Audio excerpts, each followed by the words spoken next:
Now that we've finished the book, it's essay time. You guys are going to write a fantastic essay showing off your knowledge and skills. I'm going to go through some of the process with you in this slideshow. If you want to see anything in more detail as you watch the movie, just pause it. Maybe the most important part of any essay is the introduction. All of this information is available on my website, and you can look at it more closely there. But for now, an introduction is made up of 3 parts: the lead, the thesis, and the examples. The lead is what brings the reader into the topic, makes it interesting for them. You can have a personal lead, which is something about yourself and relates to the book.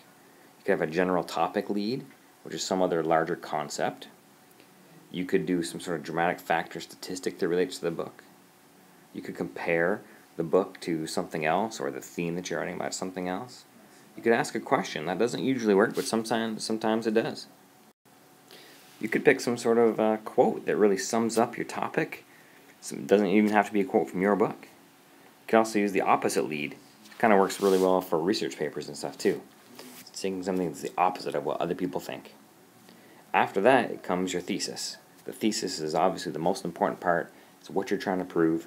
And by looking at some of these thesis questions from my website, you can get some ideas on what to write about.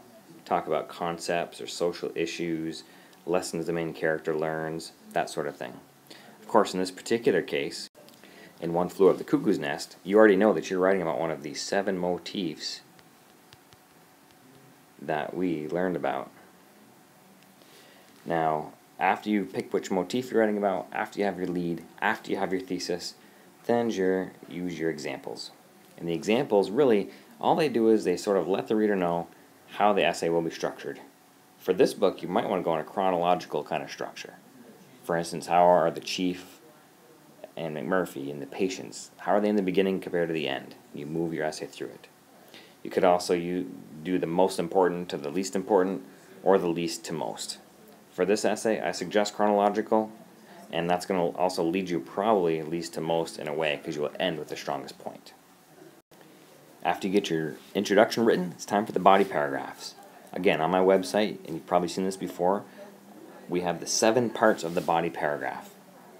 First one's the transition, helps bring the reader into the topic. It's the flow, it's almost like the lead for your particular body paragraph. Then comes the topic sentence.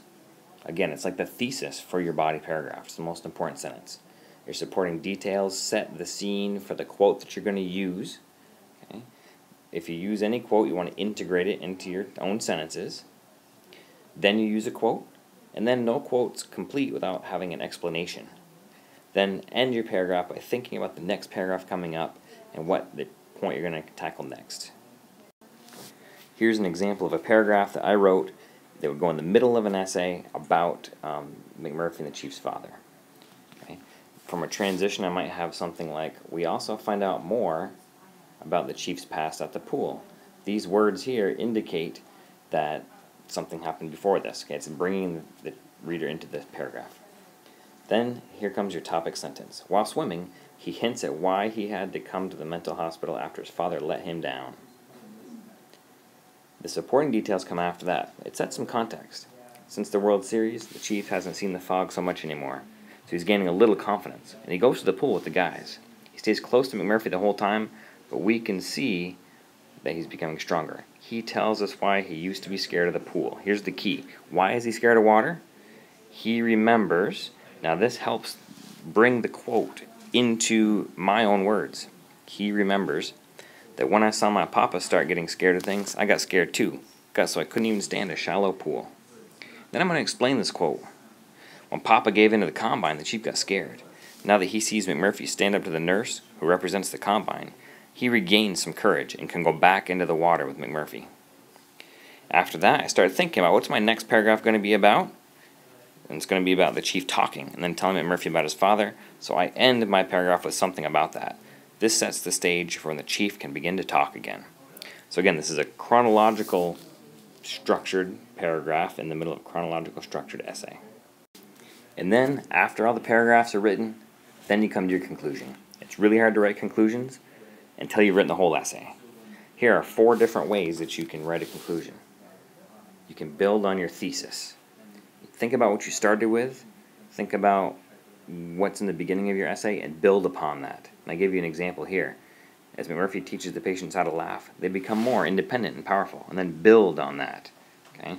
By the end of the book, after the patients have learned how to laugh, they succeed not only in becoming men instead of rabbits, but they also succeed in defeating the comp line by refusing to submit to the nurse's control. A stronger statement than the thesis. You could also ask, so what? Something like, laughter may seem like an everyday, ordinary activity, but for Chief and his friends, it was much, much more. Laughter changed them from scared rabbits to the men they once were. So what? So what they learned to laugh? Well, this is what happened to them. You could indicate a possible future. Think about what's going to happen next after the book is done.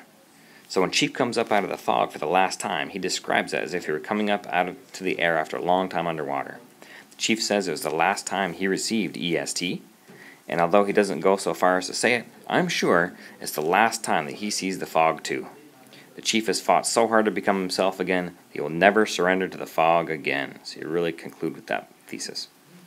And the last thing you can do is come back to your lead. And if you have a good lead, this is a good way to do it. So if my lead was, when I was in 5th grade, I was the smallest kid in my class, and I was always getting picked on by the bigger kids. I felt powerless because I was so small, just like the Chief. You could come back to that in the end and say, back in the 5th grade, I was scared and little like the Chief. But by the time I got into high school, I had grown to be one of the biggest kids in the school, and I wasn't afraid of anybody. The Chief also becomes big again by realizing that he doesn't have to be scared anymore. And that connection really helps bring the reader back to the beginning of the essay. It's a nice, sophisticated way to end. So now that you've gone through all these steps, the only thing left to do is to smile and get your A.